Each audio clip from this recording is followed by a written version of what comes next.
po, siya po yung magbabahagi sa atin ng salita ng Panginoon. So, ihanda po natin yung ating mga puso sa pagpumayag po ng salita ng Diyos sa atin lahat. So, hindi ko na po ipapakilala si kilala na po ninyo lahat. Sige po, salamat po sa Panginoon. Pwede po ba natin palakpakan ang ating Panginoon? Magandang araw po. Happy Lord's Day! Batiin nyo nga po yung nasa kaliwat, nasa kanan ninyo. Happy Lord's Day! Nice to see you again! So, especially kaming mga nasa Dubai, kami talagang, doon hindi kami lahat nakasama, pero the mere fact na magjo-join tayo ng Lord's Day, ay malaking kagalakan po sa amin na makita kayo. Gusto ko rin i-welcome yung kasama namin. First time dito sa Abu Dhabi, si Ate Ann. Siya po ay, actually hindi na siya bago sa GC Dubai. Family na namin yan, And gusto rin namin i-welcome si Ate Cindy. Kasama po niya. Pwede po ba kayo yung dalawa? Yan yung magagandang bisita po namin from Liu. Sila nag-work. Thank you, Ate Ann at Ate Cindy. At sa mga nasa online po, magandang araw po sa inyo lahat. Salamat po sa Magnification team.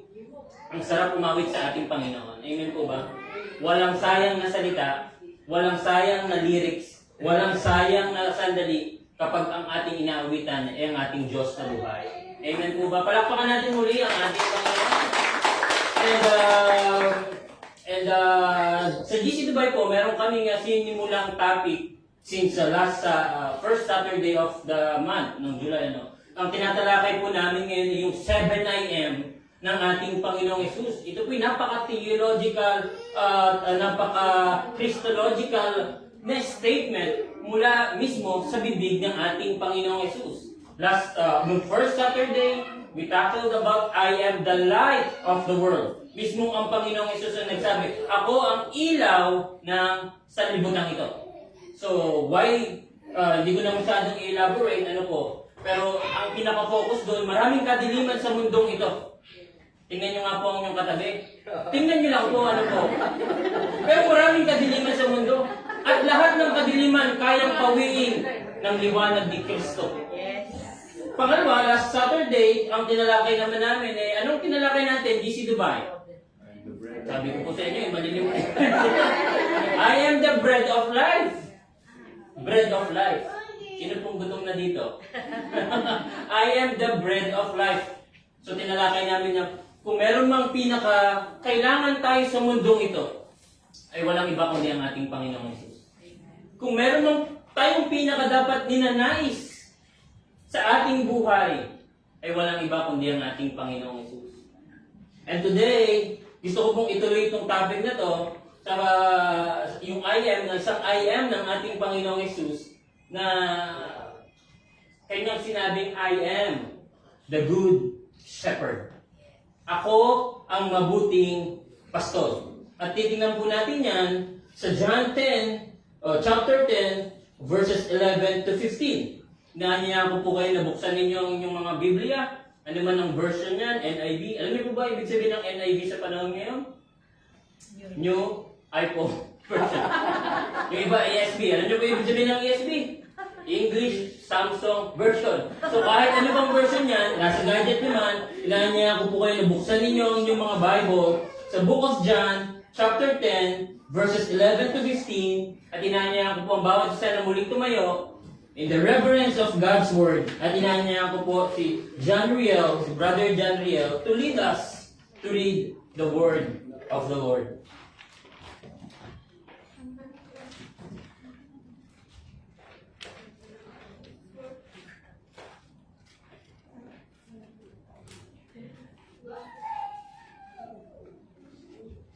Okay.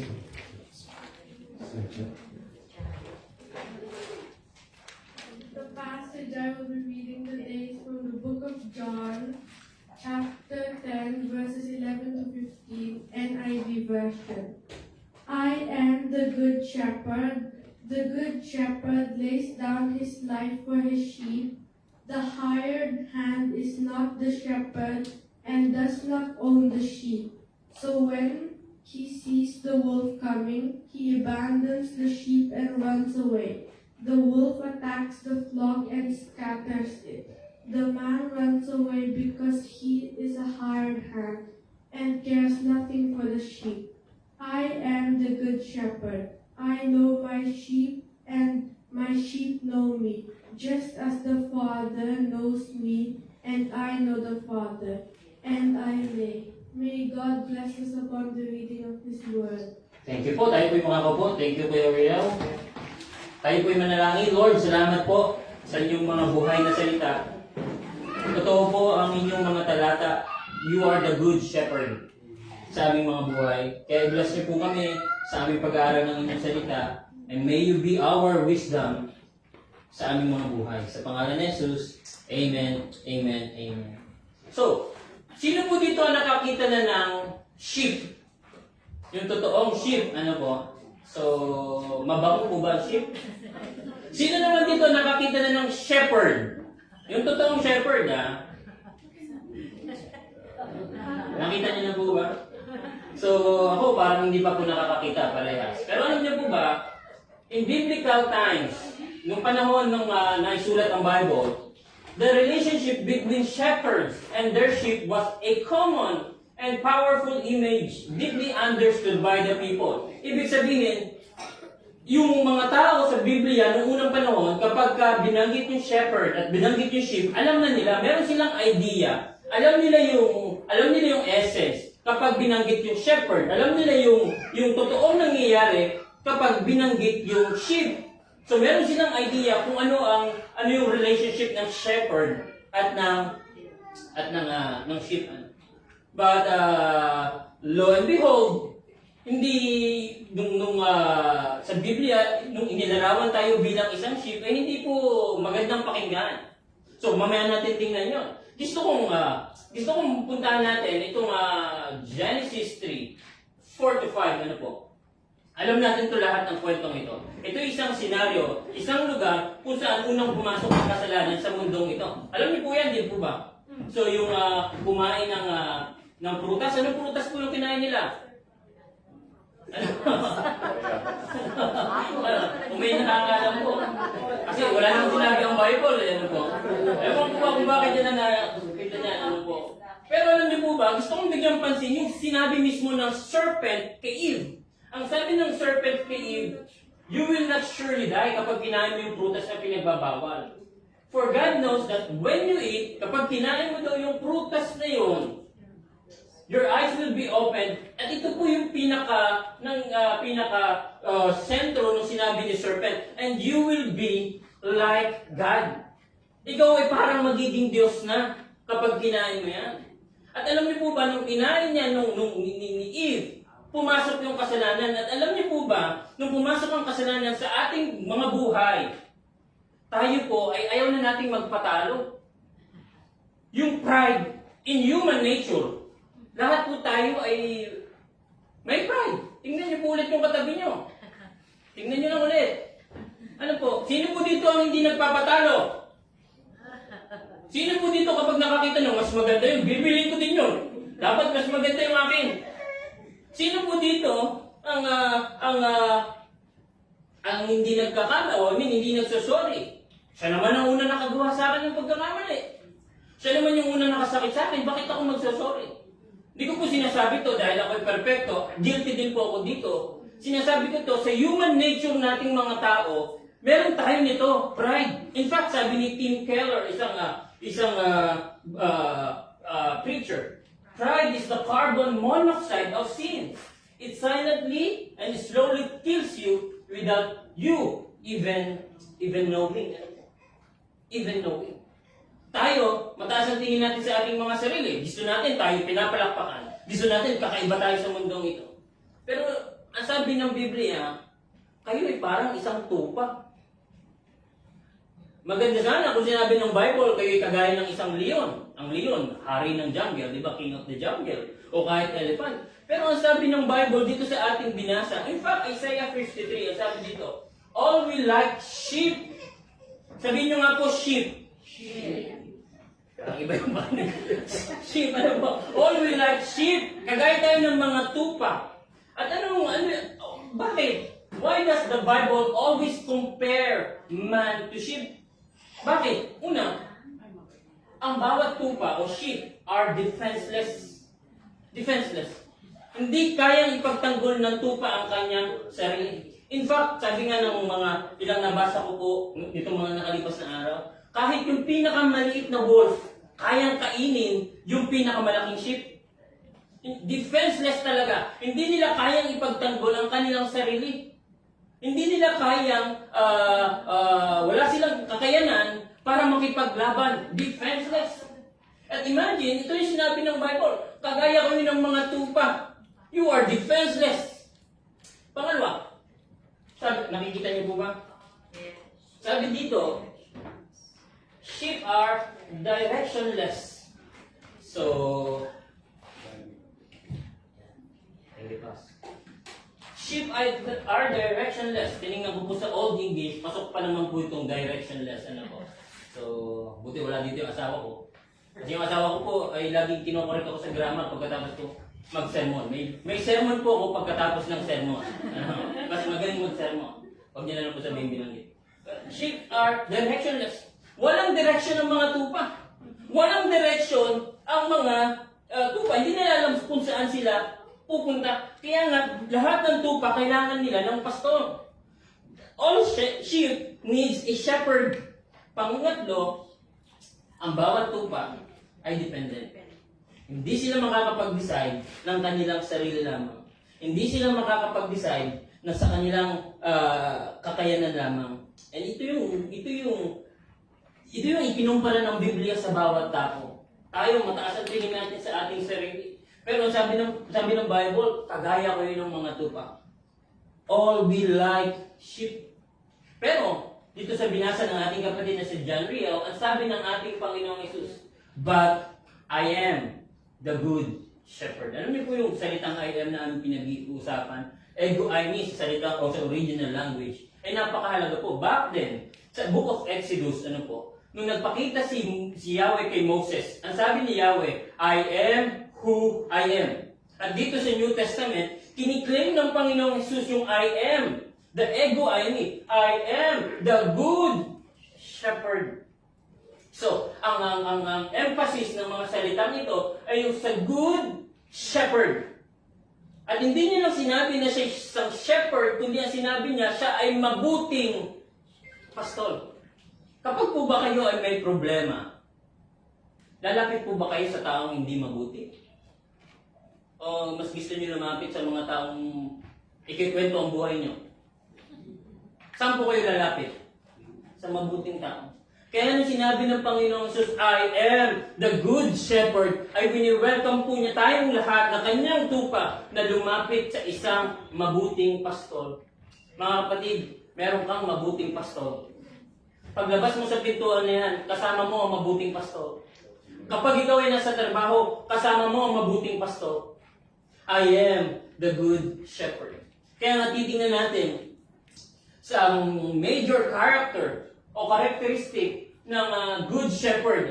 Bakit niya sinabi o bakit sinabi ng Panginoong Jesus, I am the good shepherd? Una, makikita po natin the affection of the good shepherd. Yung affection, yung pagmamahal ng mabuting pasto. Tingnan niyo po ulit yung verse 11. Nasabi dito, I am the good shepherd. The good shepherd lays down his life for the sheep. Bakit siya mabuting pastol? Kasi ibibigay niya ang kanyang buhay para sa kanyang tupa. Alam niyo po ba, itong mga salitang ito ay naglalarawan ng pag-ibig? Halimbawa, may nanliligaw po. Sino pa po dito dalaga? Alam mo, sinabi sa inyo ng manliligaw ninyo, kaya kong mamatay para sa iyo. Parang masarap pakinggan, ano po? Sa ating mga may asawa na, kaya pa po natin sabihin, kaya kong mamatay para sa iyo. Ngayon, parang iba na, bahala sa buhay. Alam niyo itong mga salitang ito, ay galing sa bibig ng Panginoong Hesus, na sinasabi niyang, GC Dubai, GC Abu Dhabi, kaya kong mamatay para sa inyo. I love you. Mahal ko kayo. Kung ating titingnan, even King David, di po ba yung sikat na mga pinakasikat sa Book of Psalm 23? The Lord is my shepherd. And this is very relational statement. Tingnan natin. Una, He supplies His every need. I shall not want. Kaninong trabaho ang mag-supply sa pangangailangan ng tupa? Shepherd. Sa shepherd. Tama po ba? Amen. Kaya nga sinabi ni David, I shall not want. Bakit? Kasi alam niya na yung Diyos na kasama niya, siya yung nagsusupply. In fact, kung titingnan natin yung Psalm 34, chapter 34, sabi niya, tumanda na ako lahat, sabi ni King David, tumanda na ako lahat. Ni isa wala akong nakitang nagutom ng mga nagtiwala sa Panginoon. Amen. Ni isa wala akong nakitang nagutom. Gutom na po ba kayo? na lingkod sa ating Panginoon. In fact, laging namin itong nababanggit itong mga katagang ito sa aming mga meeting, lalo sa pastoral meeting, mula sa missionary from China, Hudson Taylor, sabi niya, God's work done in God's way will never lack God's supply.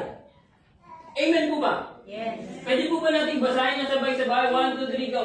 God's work done in God's way will never lack God's supply. Ano sinasabi nito mga kapatid? Kung tayo naniniwala na ang GC Dubai at ang GC Abu Dhabi, ang Diyos ang may-ari, ibig sabihin na hindi pagkukulangin ng Diyos ang kanyang iglesia. Hallelujah. Amen?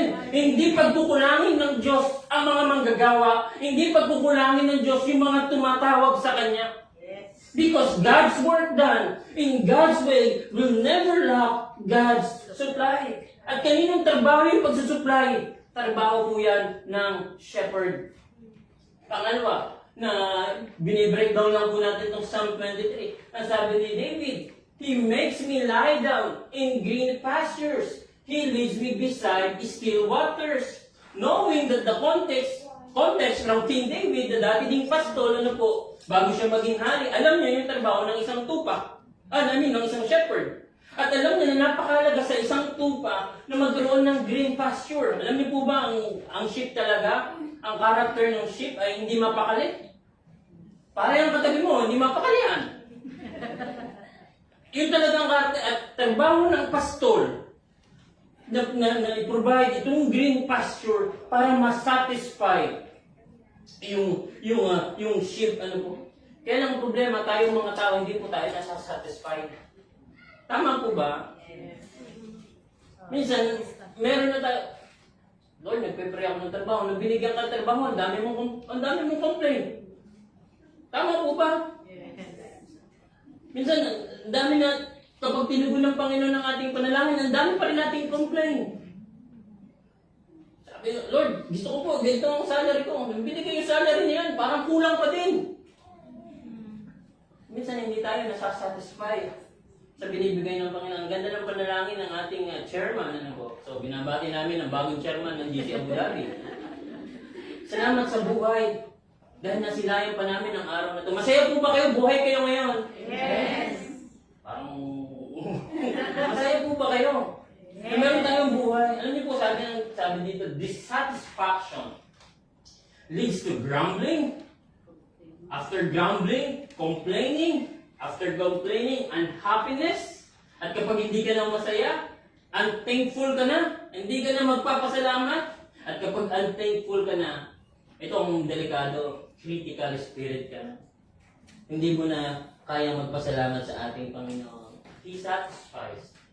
Sino ang makakapagsabi dito na kahit tayo may problema, sapat ang Panginoon? Pwede po bang pumalakpak ang kaya magsabi nito?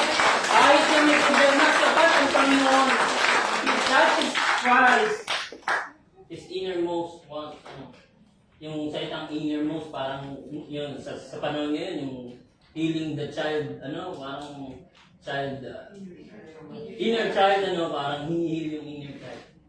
Pangatlo, sabi ni David, though I walk through the valley, through the shadow, at the valley of death, He strengthens, pinapalakas tayo ng ating Panginoon. Una, He supplies, ang trabaho ito ng shepherd. At anong trabaho ng shepherd? Satisfies. Pangatlo, He strengthens.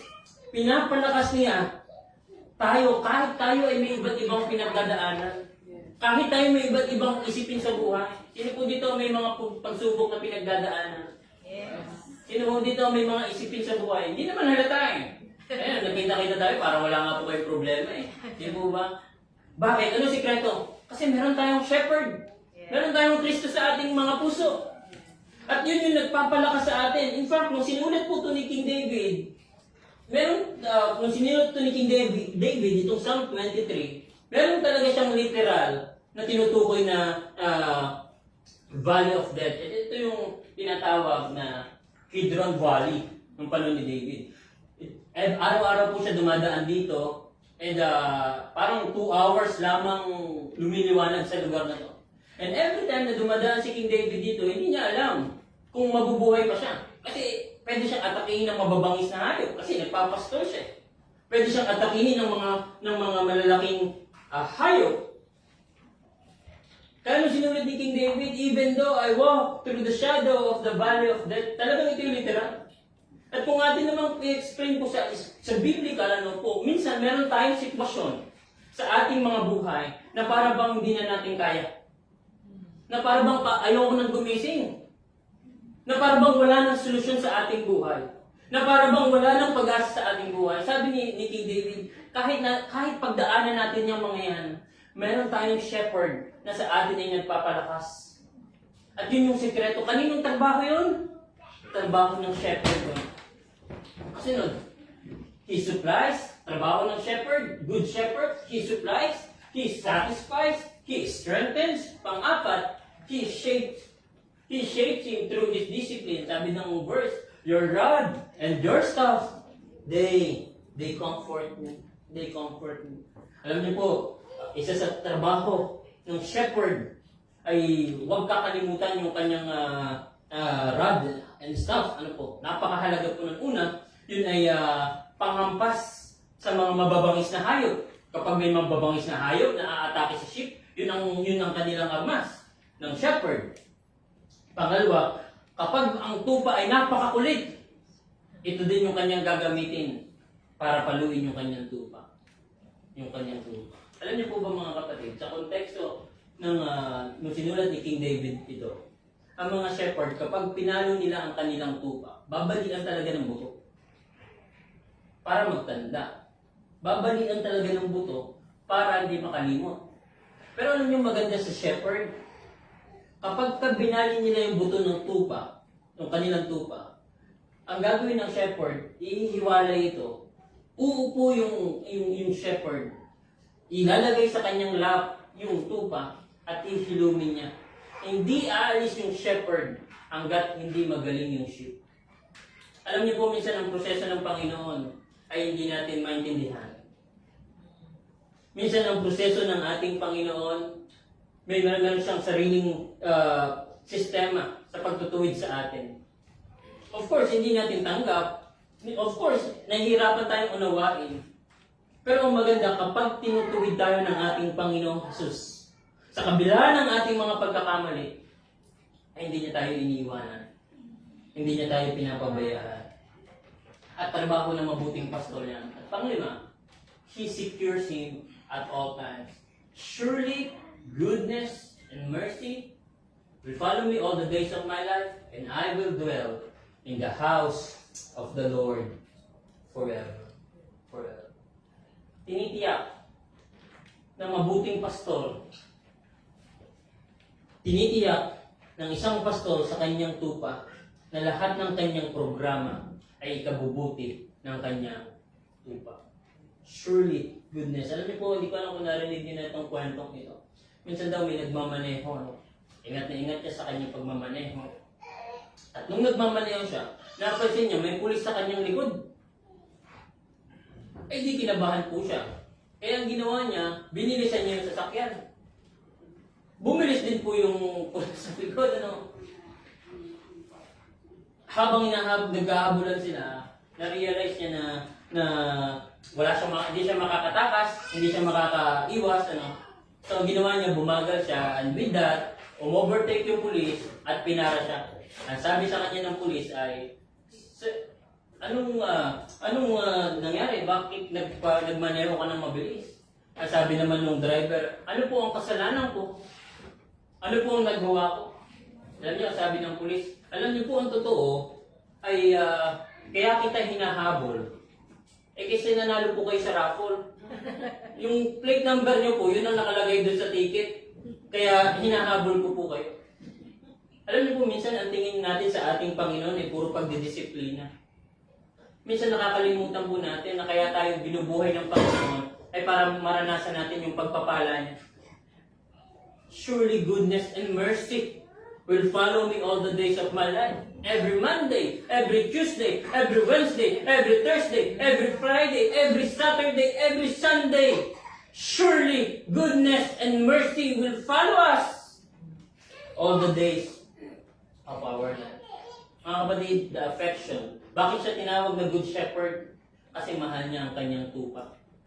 Mahal tayo ng ating Panginoong Hesus. Pangalawa, makikita natin na characteristic ng Good Shepherd. Hindi lang yung affection, kundi yung attention.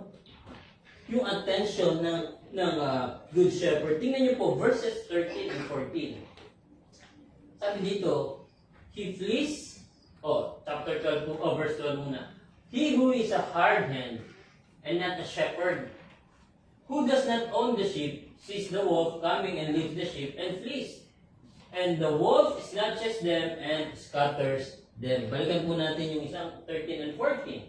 He flees because he is a hard hand and cares nothing for the sheep. I am the good shepherd. I know my own, and my own knows me. Alam niyo po, para maunawaan po natin yan, ano po. Noong unang panahon po, sa panahon ng Biblia, ito po yung larawan ng kulungan ng mga tupa. Ano po? So medyo mataas po yan. Medyo mataas yan. At lagi nilang sinecheck po itong mga tupa every time na papasok. Ano po? Ngayon, kapag yung mga sheep ay nakapasok na, alam niyo po ang gagawin ng pastor? Uupo po doon, magdamag. Siya yung aabang sa mga mababangis na hayop. Siya yung aabang sa mga nagpaplanong kuhanin yung tupa. Na para mo sinasabi, kapag bumasok kayo sa daan na to, over my dead body, magkakamatayan tayo, hindi nyo maaagaw itong mga tupa ko. At ito yung konteksto. At kung ating babalikan pa, sinasabi ng Panginoong Hesus, may mga pastol na upahan. May mga pastol na kaya lang nila ginagawa yun kasi bayaran sila. Ako ang mabuting pastol. Ginagawa ko yun kasi mahal ko kayo at gusto kong bigay yung attention ko sa inyo. Alam niyo po ba, walang oras na hindi nakatingin sa iyo ang Panginoon? Walang sandali na nakalimutan ka ng Panginoon. Alam niyo po ba yun? Yung buong attention niya nasa iyo at nasa akin. Ibig sabihin, lahat ng ating mga pangangailangan, alam ng Diyos yan. Alam yung iba't iba nating sitwasyon, alam ng Diyos yan. Why? Because He is a good shepherd. Ngayon, sa konteksto naman po, balikan natin yung konteksto. Ano po? Kaya nagbabantay ang shepherd noong unang panahon sa kulungan. Kasi kapag dumating na po, may tinatawag silang parang pinaka-shepherd. Ano po? Yan ay parang tagabantay. Pero meron talagang babalik. At kapag itong pastol na to ay nabutan niya tulog, at kapag yung pastol ay naabutan niyang may mga sugat yung mga tupa niya, alam niyo po mayayari itong pastol na nagbabantay. Alam niyo po ba ito'y larawan ng isang iglesia? Alam niyo po ba ito'y parang larawan ng church ngayon? Kaming mga pastol ay pinagkatiwalaan lang ng Panginoon. Hindi po kami ang nagmamayari sa inyo. Hindi po kami ang may-ari ng GC Dubai. Hindi po kami ang may-ari ng GC Abu Dhabi. Darating ang panahon, babalik yung dakilang pastol at isusulit po namin kayo. Kaya nga hindi pwedeng malayo ang sheep sa kanyang shepherd. Kaya nga walang online shepherd. Hindi pwedeng malayo ang shepherd sa kanyang sheep. Anything happens, mananagot ang pinagkatiwalaan. Sabi ng 1 Peter 5 verse 2 to 4, shepherd the flock of God that is among you, exercising oversight, not under compulsion, but willingly, as God would have you, not for shameful gain, but eagerly, not domineering over those in your charge, but being examples to the flock. And when the sheep shepherd appears, you will receive the unfading crown of glory. Isa nakakalungkot po kasi ang tingin natin sa maraming pastor ay bayarang pastor. Hindi ko sinasabi to kasi pastor ako. Sinasabi ko to dahil ako ay pastor. Sinasabi ko to kasi ito ay nasa Biblia. Trabaho po namin, alagaan kayo. Pero alam nyo, lagi ko nga sinasabi sa mga pastor, kapwa ko pastor. Ang pastor ay tinutulungan at hindi pinagtutulungan. Amen. Yes. Ang pastor ay tinutulungan at hindi pinagtutulungan. Ano po? Nung kami nag-uusap ni Pastor Joe, alam niyo po, nung bumisita siya sa amin sa GC Abu Dhabi, sa GC Dubai, I can confess, mahal na mahal po kayo ni Pastor Joe at ni Ma'am ng GC Abu Dhabi. Mahal niyo po ba si Pastor Joe at si Ma'am? Mahal niyo po ba? Mahal na mahal po kayo. At nung nag-uusap kami ni Pastor Joe, bago siya umalis, Pastor Joe, huwag mong kalimutan, sa Lord tayo nag-yes. Hindi sa tao. Totoo pong mas magaling kayo sa amin. Totoo mas mahusay kayo sa amin. Totoo mas kaya niyong gawin yung kaya namin gawin. Pero sa Lord po kami nag-yes. At ito'y sinumpaan namin tungkol. For better or for worse, lilingkod kami sa Panginoon. Hirap. Hindi madali.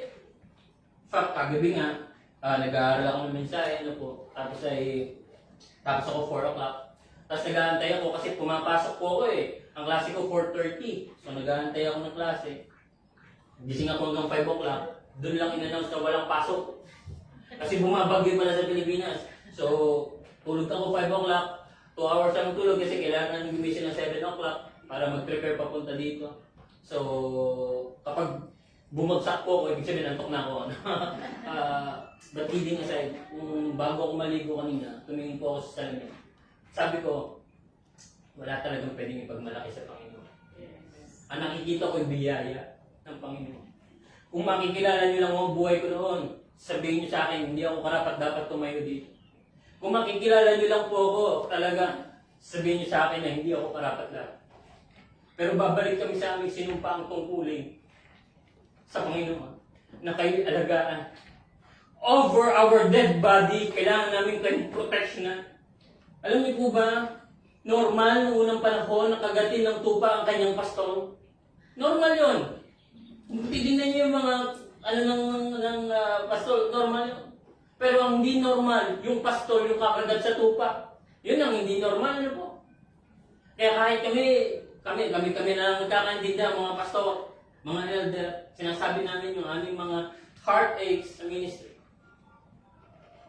Hindi ko po sinasabi to dahil to guilt trip kayo, hindi po. Sinasabi ko to dahil ito po yung nasa Biblia. At minsan ang tingin natin sa ating mga pastor ay mga bayaran.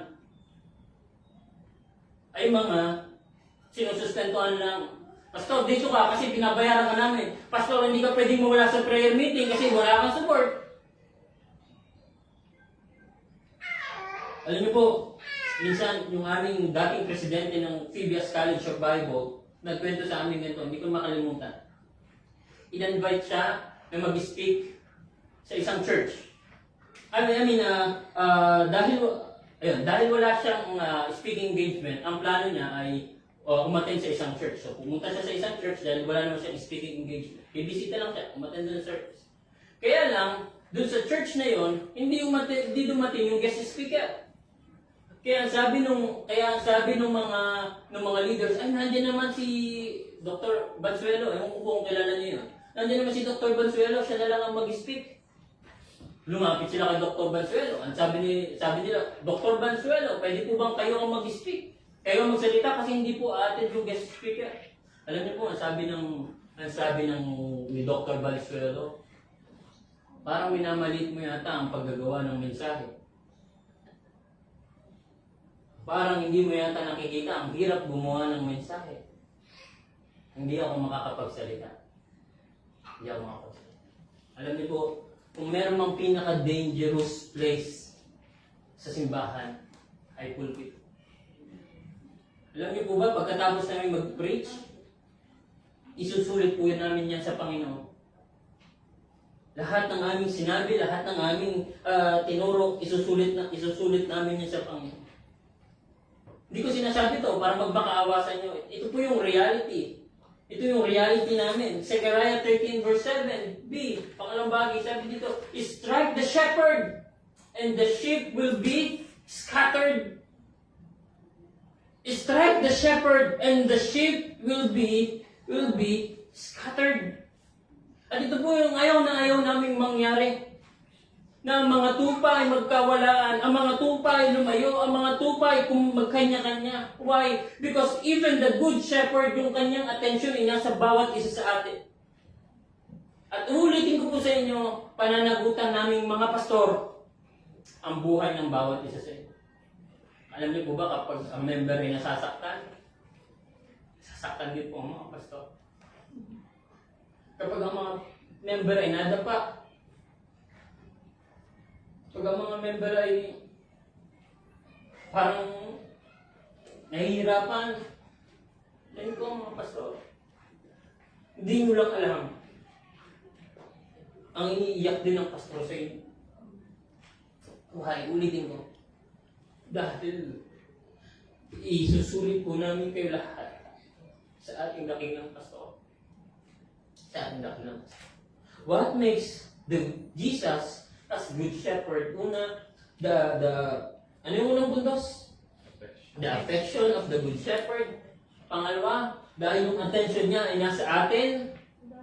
At pangatlo, dito na po ako magtatapos. Alam ko, ito yung natin ninyo eh. Dito na ako magtatapos. Pangatlo, the attachment of the good shepherd. Yung kanyang relasyon sa kanyang pastor, sa kanyang tupa. Tanungin ko po kayo mga kapatid ko sa Panginoon, paano mo masasabing ikaw ay totoong Kristiyano? Hindi ko tinatanong kung ilang beses ka na sa church. Hindi ko tinatanong kung lumaki ka sa simbahan. Hindi ko tinatanong kung ikaw ay nabaptize na. Ang tinatanong ko, paano mo nasasabi sa iyong buhay na totoo kang Kristiyano? O natanong niyo na po ba sa inyong sarili to? Ako ba ay totoong Kristiyano? Alam niyo po ang sabi sa Biblia, dito sa ating tinatalakay. Sabi ng Panginoon, I am the good shepherd. I know my own. Kilala ko ang mga tupa ko. At ano daw po ang kanyang mga tupa? And my own know me. Kung ikaw ay Kristiyano, ibig sabihin, kilala mo din ang Panginoong Hesus. Amen po ba? Kung ikaw ay Kristiyano, dapat meron kang relasyon talaga sa Panginoong Hesus. Hindi yung taga-simba lang. Hindi yung taga-upo lang sa upuan. Hindi yung taga-attend lang. Ang totoong Kristiyano ay may relasyon talaga sa ating Panginoong Hesus. At kilala ang ating Panginoong Hesus.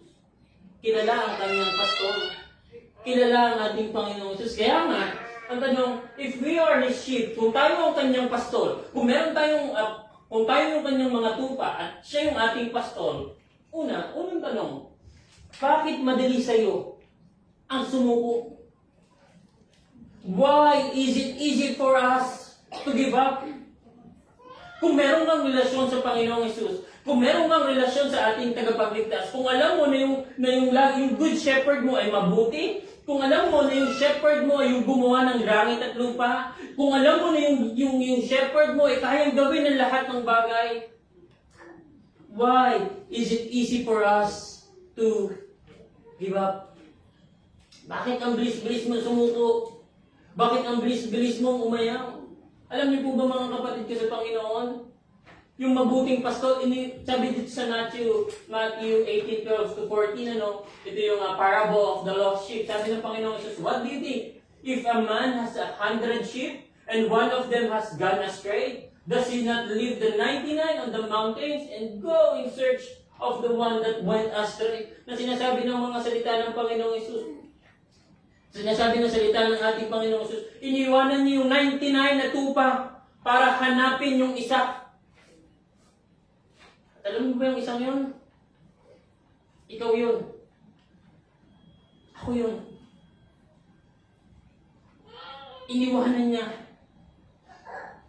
Hinanap niya tayo. At alam niyo po ba, siguro habang tumutugtog ang magnification team, pwede niyo na ako tugtugan din. Patapos na ako. Kanina nabanggit ko sa inyo, yung senaryo kung saan pumasok yung kasalanan. Saan po yun? Sa garden. Di po ba? Sa garden. Sa Garden of Eden. Doon pumasok yung kasalanan. Doon pumasok yung kamatayan. Doon yung pumasok yung mga kakulangan. Doon pumasok yung kaparusahan. Pero alam niyo po ba, ang gustong-gusto ko dito sa Book of John, beside po dito sa 7 naman po, yung isang senaryo, bago hulihin ng ating Panginoong Hesus, bago siya kunin, para ipako. Alam niyo po ba kung saan pumunta ang Panginoong Hesus? Sabi ng John 18:11. When Jesus had spoken these words, He went out with His disciples across the brook Kidron, where there was a garden. Ulitin ko po, saan unang pumasok ang kasalanan? Sa garden. Saan unang pumasok ang kamatayan? Sa garden. Saan unang pumasok ang kakulangan? Sa garden. Sa Book of Genesis, di po ba? Nung ang ating Panginoong Jesus, bago siya hulihin, pumunta siya sa garden. Why? Upang yung lugar ng kasalanan ay bigyan ng solusyon. Upang yung lugar ng kamatayan ay bigyan ng buhay. Upang yung lugar ng kakulangan ay punuan niya in the garden. Dahil doon ang ating Panginoong Hesus. Yung pangit na kwento doon sa in the garden ay pinaganda ng ating Panginoong Hesus sa New Testament. Yung garden, sa Garden of Eden, puro ng kasalanan. Yung Garden of Eden, na andun yung pagbagsak ng tao. But Jesus Christ, before He laid down His life for the shepherd, pumunta siya sa garden. Para sabihin sa bawat isa sa atin, na kahit ano yung pangit nating nakaraan,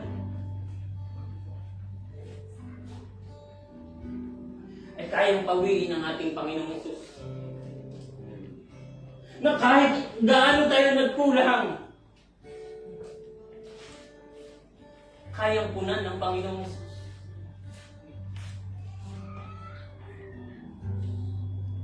Kung ano ang ating sitwasyon ngayon, kaya kang abutin ng ating Panginoong Hesus. Why? Because He is your good shepherd. If we are His sheep, bakit ang bilis mo sumuko? Ang bilis mo umayaw? Pangalawa, if we are His sheep, why is it so easy for us not to trust Him? Bakit ang bilis sa atin na hindi magtiwala sa Kanya? Mga kapatid, pangilang option si Lord sa iyong buhay. Pastor, may trabaho naman ako. Kakapromote na nga lang nandiyan naman yung aking mga kaibigan. Nandiyan naman yung aking mga kakilala. Meron po ba sa atin nagsasabi ng ganun? O lahat ng sitwasyon natin sa ating buhay ay pinagkakatiwala natin sa ating Panginoon. Gusto kong balikan itong verse natin. I am the good shepherd. Pwede po bang basahin natin ng sabay-sabay? 1, 2, 3, go. I am the good shepherd. I know my own, and my own know me. Just as the Father knows me, and I know the Father, and I lay down my life for the sheep. Ibinibigay ko ang buhay ko sa iyo. Imagine niyo po, sheep. Defenseless. Directionless. Dependent. In fact, hindi binibigyan pansin masyado itong sheep. Pero wala sabi ng Panginoong Hesus, mamamatay. Kaya mamatay ng mabuting pastol para sa kanyang tupa. At alam niyo po mga kapatid ko sa Panginoon, kung babalikan natin 2,000 years ago, ito'y ginawa na ng ating Panginoong Hesus. Inalay niya yung buhay niya para sa iyo at para sa akin. At nais ng Diyos na magkaroon tayo ng personal na relasyon sa Kanya.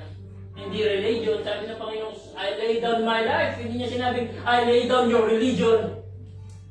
Hindi niya sinabing, I lay down your good works. Ang sabi ng Panginoon Jesus, I lay down my life.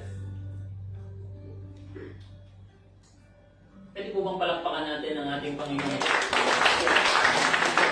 Sa kabila ng ating mga pagkakamali, mga pagkukulang, merong pastor. At hindi lang siya pastor. Siya isang mabuting pastor. GC Dubai, GC Abu Dhabi. You've got a good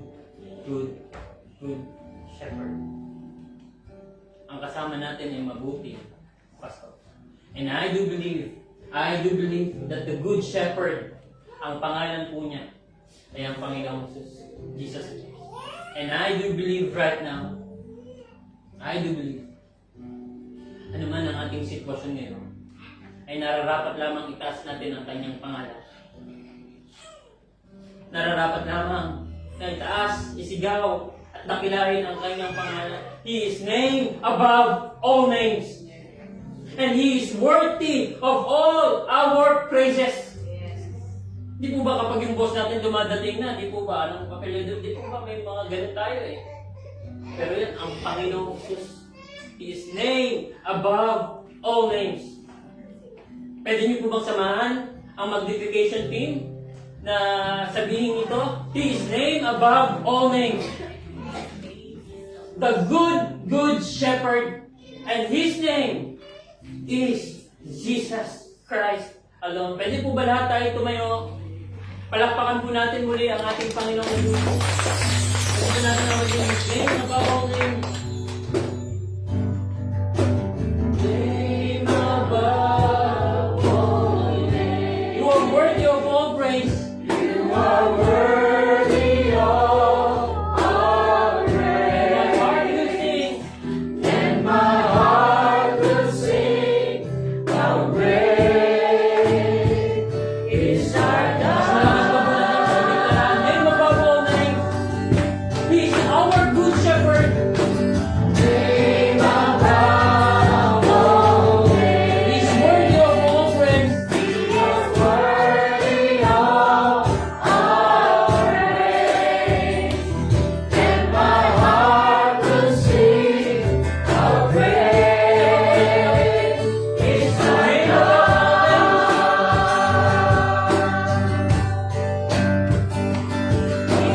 name above all names. You are worthy of all praise.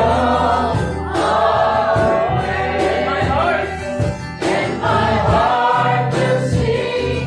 How great is our God.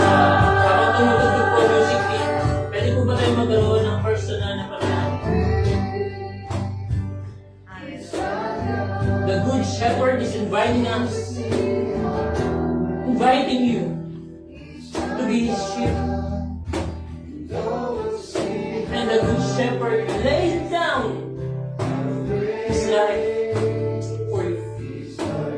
Kung sa ating kalagitnaan po ngayon, eh meron pa po dito walang relasyon sa mabuting pastor, pwede niyo po magpanalangin sa inyong puso. Panginoong Jesus, inaamin ko po na ako ay makasalanan at ako'y nangangailangan ng pastor. Tinatanggap po kita sa aking puso. Patawarin niyo po ang aking mga kasalanan at simula sa araw na ito, kayo po ang aking mabuting pastor. At kung meron man po sa mga sandaling ito sa ating kalagitnaan, na mayroong mga pinagdadaanan, na may mga pagsubok sa buhay. Kung ikaw man ay isang tupa na nanlalamig, kung ikaw man ay isang tupa na nasasaktan, kung ikaw man ay isang tupa na may pangit na nakaraan, kung ikaw man ay isang tupa na nangangailangan ng pag-ibig, meron kang mabuting pastor ngayon. At iniimbitahan ka niya sa malalim na relasyon. Pwede po ba tayo magkaroon ng personal na panalangin? Habang tumutugtog ang music team?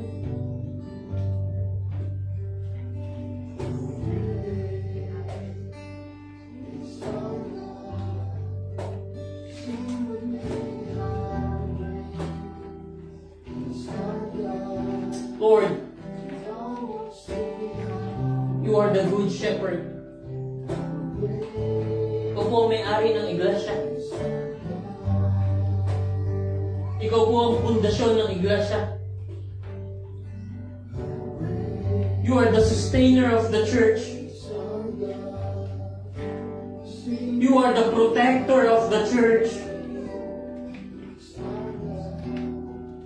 At alam po namin, Panginoon Jesus, na muli kang babalik upang sunduin ang inyong mga tupa.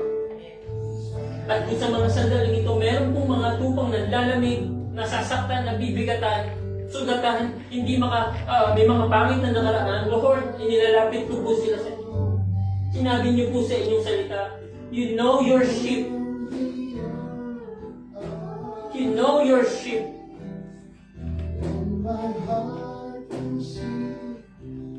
Pwede bang magpakilala ka muli sa kanila, Panginoon? Pwede bang iparanas muli sa kanila na ikaw yung mabuting pastor nila?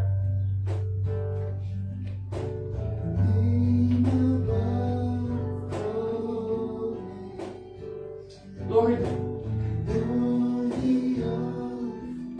kunin niyo po ang inyong karangalan sa inyong iglesia. Dahil walang ibang pangalan ang dapat maitaas. Hindi po ang pastor, hindi ang leaders, kundi ang pangalan lamang ng Panginoong Hesus ang dapat mataas.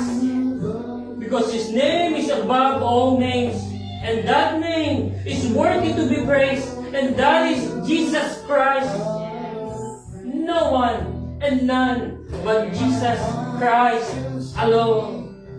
Pwede po natin muli sabihin, name above all names.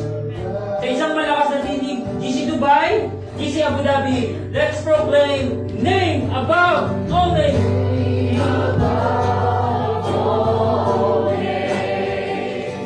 You are worthy of all praise. And my heart will sing. And my heart will sing. How great is thy God. Name above all names. You're the name above all names. You are worthy of all praise. And my heart will sing, how great is thy God. Walang instrumento, pero di mo ba? Name above all names. You're the name above all. Lord, kunin niyo po ang karangalan ninyo sa inyong iglesia. You are the good shepherd. And my heart will sing, how great sa huling pagkakataon is thy God. Isang gabo natin deklara. You are name above all names.